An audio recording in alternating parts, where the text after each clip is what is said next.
الحمد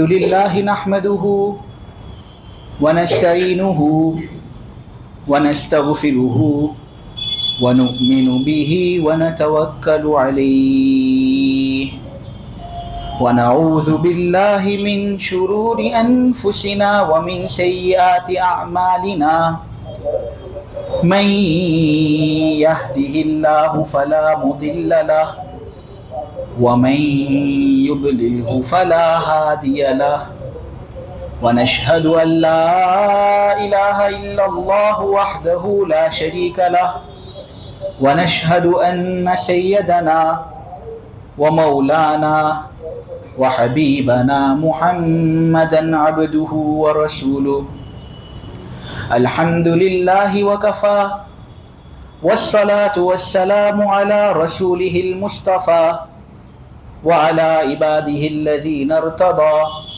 ومن بهداهم اهتدى وبآثار أهل المدينة اكتفى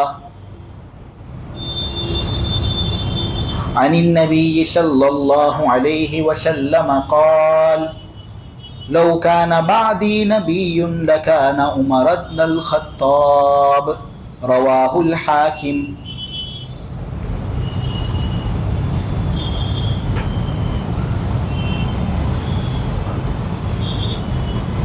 حضرت امیر المؤمنین عمر بن الخطاب رضی اللہ تعالی عنہ یہ خود اپنے بارے میں یہ بات کہتے ہیں کہ جب میں جوان تھا تو میرا باپ خطاب بہت زیادہ مجھے مارتا تھا اور مجھ پر حد سے زیادہ ضرب اس کی جانب سے وارد ہوتی. وہ مجھے کہتا اے عمر اونٹ کو بھی برابر چرا نہیں سکتا تو، اور اونٹ کا نظام بھی ایک ایسا نظام ہے جس سے کامل طریقے سے تجھے واقفیت حاصل نہیں، دنیا کے اندر کیا کرے گا تو. لیکن آج اللہ تبارک و تعالی کے فضل و کرم سے سب مسلمان مجھے امیر المؤمنین کہتے ہیں، اور یہ سب اس وجہ سے کیونکہ میں نے اسلام قبول کیا اور محمد صلی اللہ علیہ وسلم کی غلامی اختیار کر لی. واقعتاً میرے باپ کی بات درست تھی کہ میں ایسا آدمی تھا کہ برابر اونٹ کو بھی چرا نہیں سکتا تھا، لیکن نبی کریم صلی اللہ علیہ وسلم کی غلامی کو اختیار کر کے اللہ تبارک و تعالیٰ نے ایک ایسا شرف مجھے بخشا ہے کہ آج میں مسلمانوں کا امیر بن گیا ہوں. امیر المؤمنین یہ لقب ایسا ہے جو ہر زمانے میں خلفاء کے لیے مسلمانوں کی طرف سے متعین ہوا ہے، لیکن وہ سب سے پہلا شخص جس کو امیر المؤمنین کہا گیا وہ حضرت عمر ابن الخطاب ہے. ان کا مکمل نام عمر ابن الخطاب ابن نوفل ابن عبد العزیٰ ہے. نویں پشت کے اندر ان کے جو جد امجد آتے ہیں وہ وہی جد امجد ہوتے ہیں جو نبی کریم صلی اللہ علیہ وسلم کے ہیں. یعنی نویں پشت کو اگر دیکھیں تو وہاں پر حضرت عمر اور نبی کریم صلی اللہ علیہ وسلم کا نسب مل جاتا ہے. پھر کعب جس پر حضور اور حضرت عمر کا نسب ملتا ہے اس کی دو اولاد تھی، نمبر 1 مرہ، نمبر 2 عدی. عدی کی اولاد سے حضرت عمر پیدا ہوئے اور مرہ کی اولاد سے محمد مصطفیٰ صلی اللہ علیہ وسلم پیدا ہوئے. آپ کو ابو حفص کی کنیت عطا ہوئی تھی. حفص کہتے ہیں شیر کو، چونکہ حضرت عمر رضی اللہ تعالی عنہ کے اوصاف اور کردار بالکل شیر کی طرح تھے، اس لیے ان کو لوگ ابو حفص کہتے تھے، یعنی یہ تو شیر کا باپ ہے. بعض لوگوں کا کہنا یہ ہے کہ ابو حفص در اصل تھا ابو حفصہ، چونکہ ان کی لڑکی حفصہ رضی اللہ تعالی عنہا جو نبی کریم صلی اللہ علیہ وسلم کے نکاح کے اندر تھی، ان کے یہ ابا ہوتے ہیں، اس لیے ان کو ابو حفصہ کہا جاتا تھا. لیکن پھر اس میں ترخیم ہوئی اور ان کو پھر ابو حفص کہا جانے لگا۔ میرے عزیزو، ان کا لقب پڑ گیا تھا فاروق، یعنی یہ وہ شخص ہیں جو حق اور باطل کے درمیان فرق قائم کرتے ہیں۔ ابن ابی حاتم نے اپنی تفسیر کے اندر یہ روایت نقل کی ہے، جو اگرچہ ضعیف ہے لیکن فضائل کے باب میں مقبول ہے۔ ابن ابی حاتم نے یہ بات بیان کی ہے کہ ایک منافق اور ایک یہودی کا جھگڑا ہو گیا، دونوں نبی کریم صلی اللہ علیہ وسلم کے پاس پہنچے جھگڑا حل کرانے کے لیے۔ نبی کریم صلی اللہ علیہ وسلم نے یہودی کے حق میں فیور کیا، اور یہی یہودی کا جو حق دب رہا تھا نبی کریم صلی اللہ علیہ وسلم نے اس کو حق دلوایا اور منافق کے خلاف فیصلہ کیا۔ منافق ناراض ہو گیا کہ حضور نے میرے فیور میں فیصلہ کیا نہیں، ناراض ہو کر کہتا ہے یہودی سے کہ میں حضور کے فیصلے پر راضی نہیں، اس محمد کے فیصلے پر میں راضی نہیں، چلو ابن خطاب کے پاس جاتے ہیں، خطاب کے بیٹے عمر کے پاس جاتے ہیں، وہ ہمارے درمیان فیصلہ کرے گا۔ دونوں یہودی اور منافق حضرت عمر کے دربار میں پہنچتے ہیں۔ حضرت عمر رضی اللہ تعالیٰ عنہ کے پاس ان کا جانا ہوتا ہے تو یہودی جو ماجرا ہوتا ہے وہ سب کا سب حضرت عمر کے درمیان بیان کرتا ہے کہ حضور کے پاس ہم گئے تھے، پہلے حضور نے ہمارے درمیان فیصلہ کیا تھا، یہ حضور کے فیصلے پر راضی نہیں ہو رہا اور آپ کے پاس آیا ہے فیصلہ کرانے کے لیے۔ تو خیر یہودی یہ بات کہہ رہا تھا تو حضرت عمر نے پہلے کنفرم کیا کہ کیا واقعتاً منافق ایسی بات کہتا ہے، تو اس منافق کو حضرت عمر نے بلایا اور کہا کیا معاملہ ایسا ہے، جو یہ کہہ رہا ہے کیا یہ بالکل سچ ہے کہ حضور کا فیصلہ تیرے سامنے آیا، تو نے حضور کے فیصلے کو ٹھکرایا اور میرے پاس آیا ہے فیصلہ کرانے کے لیے؟ تو اس نے کہا جی معاملہ ایسا ہی ہے۔ حضرت عمر نے فوراً تلوار نکالی اور اس کے سر کو اس کے جسم سے الگ کر دیا،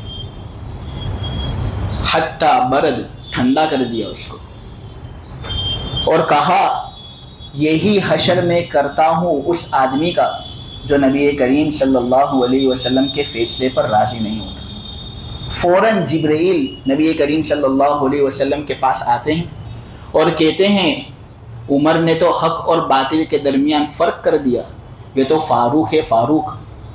پھر حضور نے نبی کریم صلی اللہ علیہ وسلم نے حضرت عمر کو بلا کر فاروق کے لقب سے نوازا کہ اے عمر تیری تو شان وہ ہے، تیری تو ذات یہ ہے کہ اللہ تبارک و تعالیٰ اور فرشتے تجھ کو فاروق کہتے ہیں، آج سے میں بھی اور تمام ایمان والے قیامت تک تجھ کو فاروق کہیں گے۔ فاروق ان کا نام اور ان کا لقب کیوں پڑ گیا، اس کے بارے میں ایک دوسری روایت بھی ہے جس کو ابن عساکر نے بیان کیا ہے۔ شرح عقائد کا جو حاشیہ ہے اس کے اندر یہ دونوں روایتیں نقل کی ہے صاحب نبراس نے۔ تو ابن عساکر نے یہ بات بیان کی ہے کہ حضرت عبداللہ ابن عباس رضی اللہ تعالیٰ عنہما نے ایک مرتبہ حضرت عمر سے پوچھا تھا کہ آپ کو لوگ فاروق کیوں کہتے ہیں، حق اور باطل کے درمیان فرق کرنے والا؟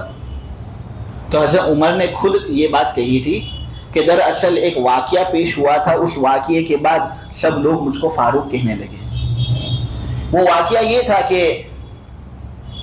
ابھی میں مسلمان ہوا نہیں تھا، میں اسلام کا بڑا پکا دشمن تھا، لیکن نبی کریم صلی اللہ علیہ وسلم نے میرے لیے دعا کی تھی۔ حضور کی دعا ثابت ہے، مشہور ہے کہ حضور نے بدھ اور جمعرات کے درمیان حضرت عمر کے اسلام کے لیے دعا کی تھی اور اللہ تبارک و تعالیٰ سے التجا کی تھی کہ اے اللہ، دو عمر میں سے ایک عمر کو اسلام کے اندر داخل فرما دے۔ پہلا عمر، اس سے مراد ابو جہل، اور دوسرے عمر سے مراد خطاب کا بیٹا حضرت عمر رضی اللہ تعالیٰ عنہ۔ اے اللہ، میں تجھ سے سوال کرتا ہوں کہ یہ دو عمر میں سے ایک عمر کو تو اسلام کی دولت سے نواز، میری بڑی مدد ہو جائے گی۔ ہاں لیکن اگر تم میرے بارے میں پوچھتا ہے تو میں تو عمر ابن الخطاب کی تمنا کرتا ہوں۔ بدھ اور جمعرات کے درمیان نبی کریم صلی اللہ علیہ وسلم نے یہ دعا مانگی۔ جمعرات کے دن حضرت عمر رضی اللہ تعالیٰ عنہ کے بارے میں خبر پہنچی کہ انہوں نے اسلام قبول کر لیا۔ جب انہوں نے اسلام قبول کر لیا تو جتنے بھی ایمان والے وہاں موجود تھے جنہوں نے ان کے اسلام کی خبر سنی، سب نے نعرہ تکبیر بلند کیا کہ اب تو اسلام کا بول بالا شروع ہوگا۔ اب واقعتاً اسلام کو جو ضعف اور کمزوری حاصل تھی وہ دور ہوگی، اور واقعتاً پھر دور بھی ہوئی۔ جبرائیل نبی کریم صلی اللہ علیہ وسلم کے پاس آتے ہیں اور کہتے ہیں کہ آج تو مسلمان بہت خوش ہیں، عمر اسلام لے آئے۔ سن لو، فرشتے بھی بہت خوش ہیں، حضرت عمر رضی اللہ تعالیٰ عنہ اسلام لے آئے اس وجہ سے۔ تو جب حضرت عمر اسلام لے آئے تو اس وقت مسلمان ابتدا کے اندر چھپ چھپ کر عبادتیں کیا کرتے تھے۔